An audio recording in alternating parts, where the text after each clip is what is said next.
प्रधानमंत्री जी, आपने प्लेयर की बात कही।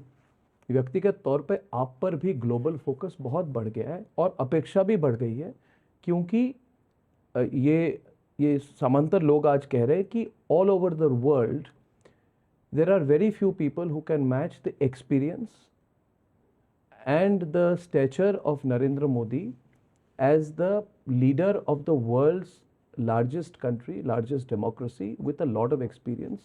तो एक जिसको कहते हैं स्वीकार्यता यानी कि ग्लोबल एक्सेप्टेबिलिटी नरेंद्र मोदी जी की बहुत बढ़ गई है। अब मैं जैसे यूक्रेन की बात कही तो आपको इनविटेशन वेस्टर्न ब्लॉक ने भी इनवाइट की है, जो ये पीस समिट होने वाली है यूक्रेन में।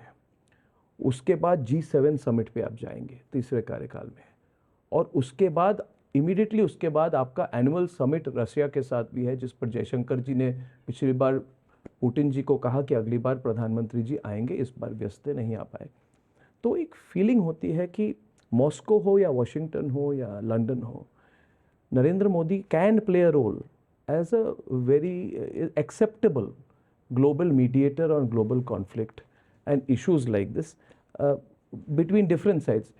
या शायद मीडिएटर ठीक शब्द नहीं होगा प्रधानमंत्री ji, to reduce global tension, may be ये this is a better way of putting it. तो इस पर मैं चाहता हूँ कि बिकॉज इट विल, इससे भारत का स्टैचर भी काफ़ी बढ़ेगा और बढ़ भी चुका है आपके कार्यकाल में। इस पर ज़रा आपकी राय क्या है? ऐसा है कि एक तो मैं बड़ी बड़ी बातें करूँ वो मुझे शोभा नहीं देता है और न ही वो उचित होगा। दुनिया को ये विश्वास है कि भारत के चुनाव नतीजे क्या आने वाले हैं, आश्वस्त है। और इसलिए मुझे जून महीने के इनविटेशन आगे पड़े हैं, अगस्त के हैं, अक्टूबर के हैं, सितंबर के हैं, यानी काम। और मैं सबको कहता हूँ भाई मेरे यहाँ तो अभी चुनाव, अरे बोले चुनाव तो हमें मालूम है क्या होने वाला है, आपको आना ही है। ये यानी एक प्रकार दुनिया को विश्वास है कि हमें, अब मैं समझता हूँ कि दुनिया के जितने ग्रुप्स हैं, समूह जो बने हुए हैं जी, करीब करीब सभी समूह किसी न किसी रूप में भारत की उपस्थिति उस पर चाहता है।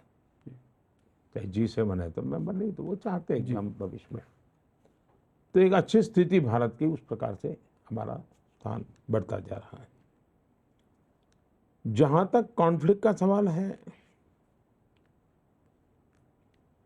ज्यादातर दुनिया के देश पोजीशन लेके बैठे हुए हैं। हम ही एक अकेले हैं जिसकी पोजीशन बहुत साफ है। हम किसी के पक्ष में नहीं है, हम शांति के पक्ष में हैं। और इसके कारण विश्व का विश्वास बना कि यही एक लोग हैं कि जो किसी को आर्म्स देने की भी बात नहीं करते हैं और किसी को लड़ाई न करने की भी बात नहीं करते। अब मेरे में हिम्मत थी कि राष्ट्रपति पुतिन के साथ बैठ के आंख में आंख मिला के मैंने कहा था कि this is not the time for war, जो ग्लोबल हेडलाइन बन गया था एक हफ्ते के लिए। तो भारत ने ये अपनी पोजीशन बना ली है और हम शांति के पक्ष में हैं। अब जिस समय अभी इजराइल में और हमास का जो चल रहा था जी, तो मैंने मेरा एक स्पेशल एनवॉय भेजा था इजराइल, और इस इजराइल को मैं समझाने के लिए भेजा था कि कम से कम ये रमादान चल रहा है, रमजान महीना चल रहा है, उस समय आप लड़ाई मत करो, अच्छा, किसी पर हमले मत करो। दुनिया को मालूम नहीं है, लेकिन ये बात मैं चर्चा में नहीं। रमादान हो गया है तो मैं आज जी बताता जी हूँ। जी जी, बहुत बड़ी बात। मैंने स्पेशल एनवॉय भेजे थे। अच्छा, और मैंने उनको कहा था कि ये जेस्चर आपका बाकी जगह पे हो। दूसरा मैंने कहा कि वहाँ के लोगों को रमादान के समय जो सुविधा की आवश्यकता है, भारत उनके लिए भेजना चाहता है। हमें कोई रुकावट नहीं आनी चाहिए, हम उनकी जो भी मदद करना चाहते होगा। तो हमारा ये कैरेक्टर है जी, और हम ये करते हैं। हम इसका ढोल नहीं पीटते हैं, लेकिन हम करते हैं। और कुछ मात्रा में हमें सफलता मिलती है, कुछ मात्रा में नहीं मिलती है, लेकिन हम ही कर रहे हैं। इस मिजाज से हम नहीं कर रहे हैं।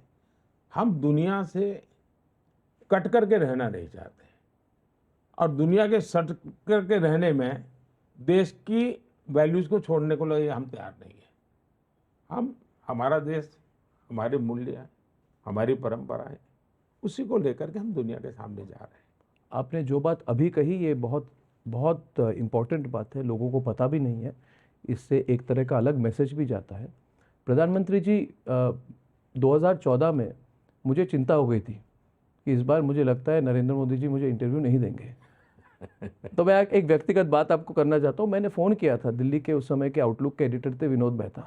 मैंने बोला उनको कि इस बार मुझे लगता है कि I will be left out. उन्होंने कहा don't worry you will get the last interview.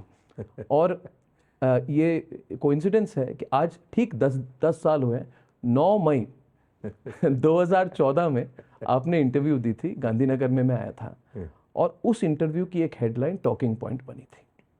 आपने पाकिस्तान के संदर्भ में कहा था कि अर्नब बम, बंदूक और बारूद के बीच में बातचीत हो सकती है क्या? तो मेरा सवाल आपसे है, 10 साल हो गए, आपने कोई चेंज देखा है पाकिस्तान के अप्रोच में? हमें पाकिस्तान के अप्रोच में अपना दिमाग खपाना नहीं चाहिए। हमें अपना लक्ष्य लेकर के आगे बढ़ते रहना चाहिए। और मैंने with reference to Pakistan Hindustan को चलाने के तरीके 10 साल से ताला लगा दिया है। मैं वो करना ही नहीं चाहता।